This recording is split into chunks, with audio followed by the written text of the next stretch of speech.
What is up, you guys? Going to Munipals Subways here today, and we have a tutorial here. Finally, I was very busy with other things and also work, and I had to deal with some other personal stuff around in my real life. But now I have a door tutorial that I will like to show you guys. I'll show you some tutorials around my Lego train. So let's get started.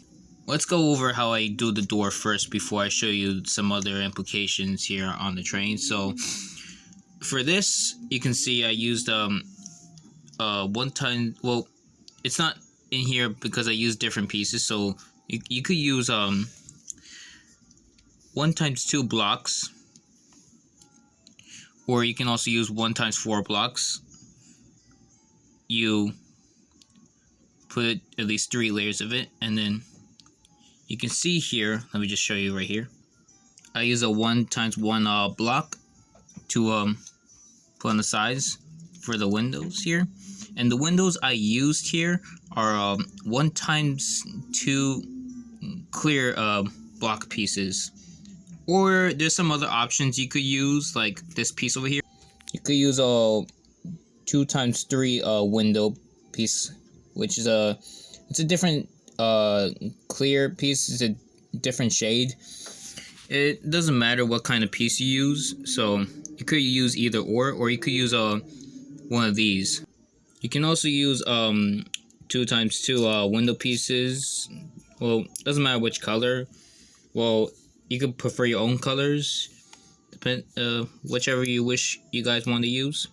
And then you can at the top here, if you have these pieces, you have to make another layer up here for this piece to be placed up here, and you know the trick. And for the top piece, you would need you could use either or a 1x2 block or a 1x4 block, and then you place it like this.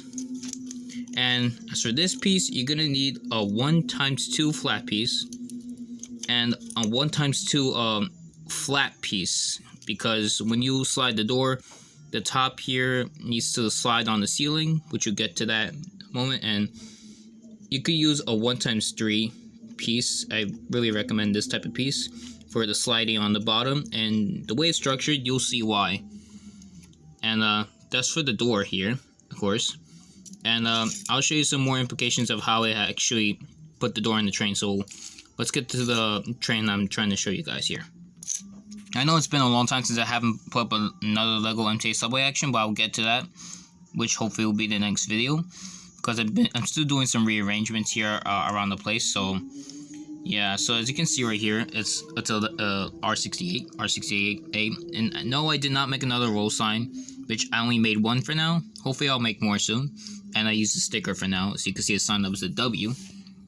So as for the door implications here, I would start with this part here. So you're gonna need a 1x6 piece, which I highly recommend. That would be a good option. You place it right here. Yeah, that's to make sure to hold the door on this part so that it doesn't tip out of the train. And as for the interior, and you can see there's the walls of the train here. You could use for example, I just used 1x4 pieces here, or you could put 2x5 block pieces. It's all one single block. I highly recommend 1x4 pieces, but if you're gonna put like poles or something, you have to use like 1x2 pieces with the whatever it's called. You put like one of those flagpole pieces on there. You can use it as handles in the train. Well, in this case, I'm using it as to put like maps or something. So yeah. So I place this here to hold the door, because whenever the door slides, which I'll show you in just a moment. I made one with different colors because I don't have enough gray pieces still, or some other pieces, because I know the interiors of a R68 are sort of silver grayish, but I need to find more pieces. But the problem is that the Lego stores I went to, hold on, I'll show you what pieces I'm talking about. Like, you see these gray pieces, right? You see that, right? So I'm trying to find more of these because most of these I got from a flea market from a guy who's giving away Legos. And they're not really, it's very hard for me to find a lot more 1x4 or 1x2 pieces because right now the Lego stores are not letting, they haven't been putting out the pieces on the walls because of the what that's been going on. So it hasn't been seen for like around a year, pretty much about a year. So right now I'm just using random colors just to do it. But I'm going to place the maps here like I did in the other car, which I showed you in the R68 car I built. And let's get back to the tutorial here. So place a 1x6 block here. And yes, of course, these pieces are allowed to hold the doors on the other side when you slide them. And the thing that is used to slide the doors, you will need some, well, you could use 1x8 flat pieces, 1x6 flat pieces, or 1x6 here, or a 1x4, and well, 1x2 will work good, but because of the pieces that could like slip off, they could stop the door. So this and this could be highly recommended along with these pieces. So let me just try to slide this in here. I'll show you guys in just a second. Okay, so I pressed the flat piece in here. You can see the interior, of course. And of course the door is see how it's structured? It's 4 pieces. Alright, let's get back to it. I'm going to place this piece here. As you can see, there's 6 pegs, of course. And I have to put pressure on it. And sometimes I want to make sure I just want to take this part out and press it down so that way the door doesn't struggle.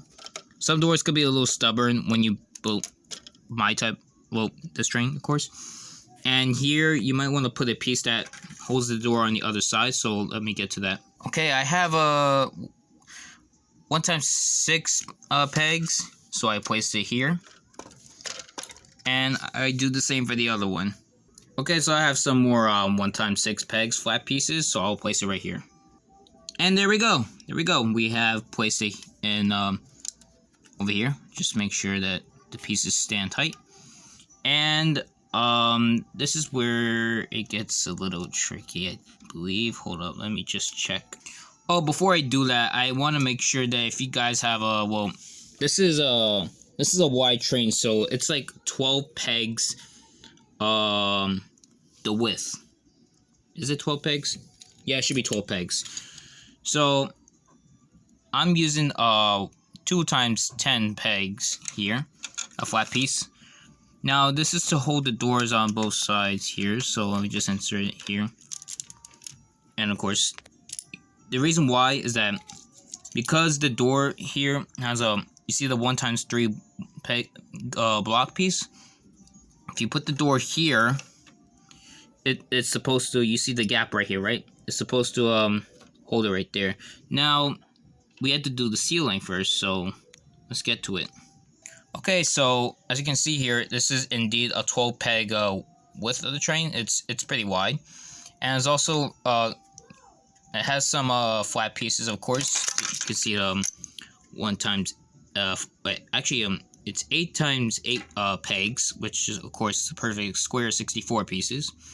And you can see there's some the roof pieces. In this case, I use 2 times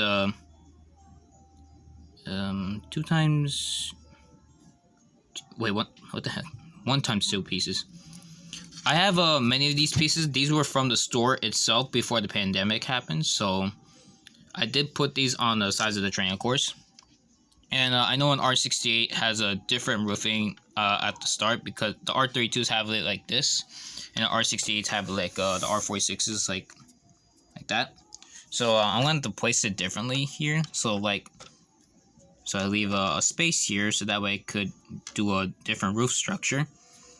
And okay, before I do that, there's actually another piece I need to put first. Unfortunately, I don't have any more gray pieces like I said earlier, so I'm gonna have to resort to using this. As you can see here, this is what is also used to hold the doors as well. So I place this piece right here, as well as I do for the other side. Hold up, it's a little stubborn. Okay, so I did it here, and I do it for the same for the interior, of course, so that the walls could stand. And let me just show you guys when I put the pieces, you'll see what I mean. So in this case, I'll resort to using this piece here. It's a 1x16 block, which I did get this in the store years ago when I was, well, very young, of course, because I was still collecting Legos. So I put this in the interior here. This is what is also used to hold the doors as well. So let me just try to put it here. Yes, I did draw it on Legos back then. Now I don't really do it no more. Okay. Now that we got that part out of the way, now we can, yeah, we should be resorting to put the door in. So you put the door like this, like that. And yes, indeed, it slides, but there's one thing that we have to do. We don't want the door coming out like that. So this is what we're gonna do. Now is the opportunity to use the ceiling, but there's another thing that we need to do just to make sure. You see that flat piece right here, as you can see why it's not, you don't want to put any pieces here on that peg. I highly suggest you get 1x2 and also a flat piece on the top of the door, because this is where this piece comes in handy. It's used to hold the door on the top from going across over here. So we have to count the pegs just to make sure, because I don't have the other end of the roof like over here. So before I do that, I might want to I have to place it 2 pegs behind the face here. So counting from here, the door is the piece should be placed around this peg over here under the roof. So I place it here. I count 1, 2, 3, 4, 5, 6, 7, 8. 8 pegs right here, and I count from here 1, 2, 3, 4, 5, 6, 7, 8. Okay, so I placed the piece right over here, 8 pegs, and then this is what happens. You have to, once you're done here, you place the ceiling pieces. Of course, it's made of a lot of flat pieces, like 6 times 4, or 8 times 6, or is it 6 times 8, whatever it is. And this is 6 times 12. So let's put this piece on top of here, and you'll see what I mean. Okay, now I just off screen got some more of 1x16 blocks, and there's another thing I want to make sure. You want to make sure that once you put the ceiling pieces on top of the, you want to make sure that all the pieces are standing correctly, because you do not want the pegs to be off on the interior, well, in the interior of the train. You do not want the pegs to be off. So yeah, let me just also let me place the other door inside. I do not want to forget that. And let's do it. Let's place the roof piece on top. Okay, so I actually placed the roof piece on top here, and let's test out the door here when you try to slide it. So you can see my other Munipals trains right there. So when you pull it like this, so you slide the door like that. That's sometimes gonna be stubborn. As you can see here, yeah, it stops right there because well, you can't really see it because the flat piece is up here, like around this area. Yeah, as you can see, the door is stopped on the top and bottom. I would do some upgrades to the doors in the future, because some people did make their doors a lot different when I saw the other models, and you can see right there that the door is kind of stuck in here, because the wall pieces are holding it, so it's kind of stubborn to take out. Some people actually have a, you could just push out like that, but if you actually want to, yeah, sometimes I would just push the door like this, so that way it could be easier to be, so it could be easier to slide. I would eventually probably might replace these pieces with something that could make it easier to slide the doors in the inside. So I will explain a different tutorial because I'm going over separate tutorials around the train. And hold up. I think we have a problem here. Let me just check. Okay, guys, I'm an idiot. So apparently I placed it one peg off. So because the door stopped halfway right there. Yeah, let me just put this back up and see a better result. Sorry, guys, but alright. So you want to put this piece like right here, not over here. I gotta really watch it. Okay, so let's see this result. Okay, the door is sliding. Stand clear. Alright, now this is a better result. This is, you don't, because the reason why is that it stopped here, and then now the flat piece has been moved a peg ahead, at least one peg to the right, and the door is able to be sliding perfectly. It's not stubborn. Yeah, the walls here are to hold the pieces, but sometimes you just don't want to put it all the way to the back because you don't want you're gonna have trouble taking it out. But if you're gonna try to take it out, you might want to try to make this piece. You can see right there. Hold up, it got stuck a little bit in there. Sometimes I will just try to put my finger under there and try to get the door piece out, but it could be a little stubborn depending on what kind of flat piece you have, because some flat pieces could be a little rough. And you know, yeah, that's the door tutorial here. That's how I did the doors. It's not really good with the tutorial here, or just trying to make myself clear. That's how I did it for my trains. So yeah, this is my second R68 car, and I haven't done I haven't finished building it yet because I have been busy with other things, and I've been working. So I will do another Lego MTA subway action eventually with these R68 cars once I'm done building this second car for a married pair. And yeah, thanks for watching this door tutorial. Make sure to leave a comment, like, and subscribe, and share for more. And also, I did some Munipals unboxing videos off screen, so I'll be putting that up as well as some more errand stuff I keep finding around the subway. So yeah, so thank you guys for watching the door tutorial here, and I hope this really helps with some of you who are curious. And if not, you guys might find your own ways. So yeah, thanks for watching. Peace.